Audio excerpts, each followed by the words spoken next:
semuanya, selamat datang di channel Koki MP. Perkenalkan, nama saya Siti Koeria dari Program Studi Manajemen Pendidikan Universitas Negeri Jakarta.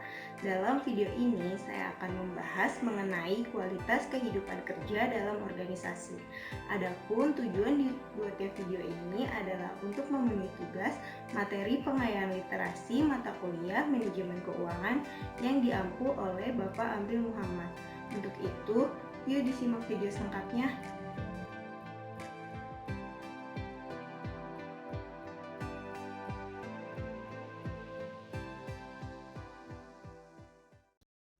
Konsep kualitas kehidupan kerja sering disebut dengan upaya untuk memanusiakan lingkungan kerja. Menurut Nadler dan Lawler, kualitas kehidupan kerja adalah sebuah konsep yang memberi perhatian kepada dampak pekerjaan seseorang terhadap individu dan efektivitas organisasi yang digabungkan dengan upaya untuk mengikutsertakan pegawai dalam pemecahan masalah dan pembuatan keputusan.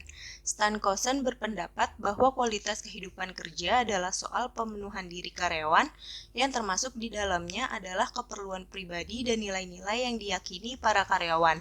Kosen juga mengemukakan tentang 8 kategori yang mampu mengidentifikasi adanya kualitas kehidupan kerja, yaitu adanya kompensasi yang memadai dan wajar, kondisi lingkungan kerja yang aman dan sehat, adanya kesempatan untuk karyawan mengembangkan dan menggunakan kapasitasnya sebagai manusia dan bertumbuh serta mendapatkan jaminan yang berkesinambungan, adanya rasa diakui dalam suatu kelompok, memiliki hak-haknya sebagai karyawan, memiliki ruang kerja secara keseluruhan dan relevansi sosial kehidupan kerja. Alasan perlunya dilakukan peningkatan kualitas kehidupan kerja didasarkan pada dua hal. Yang pertama adalah bahwa desain organisasi yang klasik kurang mampu memperhatikan kebutuhan karyawan atau anggota. Organisasi yang dulunya dianggap sebagai sebuah wadah kini mulai dipandang sebagai sesuatu yang perlu tumbuh dan berkembang. Organisasi kini diibaratkan sebagai organisme yang bergerak. Yang kedua, bahwa ada perubahan kebutuhan dan aspirasi karyawan. Dengan munculnya serikat-serikat buruh atau profesi yang bertujuan untuk memperjuangkan hak-haknya sebagai seorang pekerja, menjadi tantangan tersendiri bagi organisasi atau perusahaan terkait untuk menghasilkan lingkungan kerja yang senantiasa memenuhi kebutuhan dan tuntutan para karyawannya. Selanjutnya adalah soal masalah yang dihadapi terkait kualitas kehidupan kerja. Masalah tersebut muncul dari 3 kategori. Yang pertama, dari kondisi manusia atau individu. Masalah yang biasa muncul adalah terkait karakteristik orang-orang yang cenderung heterogen yang akhirnya mengakar pada budaya organisasi. Yang kedua adalah kondisi organisasi. Masalah organisasi ini terkait dengan kebijakan yang dikeluarkan oleh manajemen untuk menata organisasi termasuk mengatur karyawan. Yang terakhir adalah kondisi lingkungan yang berhubungan dengan tingkat kenyamanan karyawan dalam melaksanakan pekerjaannya di suatu organisasi.